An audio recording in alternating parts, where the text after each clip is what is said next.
Il-Korp tal-Pulizija u l-Kunsill Lokali ta' Santa Venera affirmaw ftehim li bih il-Kunsill Lokali iffinanzja x-xiri ta' roti elettriċi sabiex jintużaw mill-Pulizija għall-Komunità f'Santa Venera.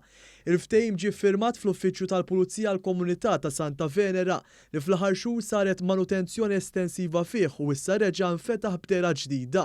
Dan l-uffiċċju se jkun qiegħed iservi bħala ċentru għall-komunitajiet ta' Santa Venera u tal-Ħamrun. Il-Kummissarju tal-Pulizija Angelo Gaffa qal li permezz ta' dan il-ftehim waqt li l-Pulizija se tibqa' tipprovdi servizz professjonali u fdat biex tassigura s-sigurtà fi sħubija mal-komunità, il-Kunsilli Lokali qegħdin jifhmu li huma wkoll għandhom ir-rwol importanti biex identifikaw x'huma l-problemi reali fil-lokal.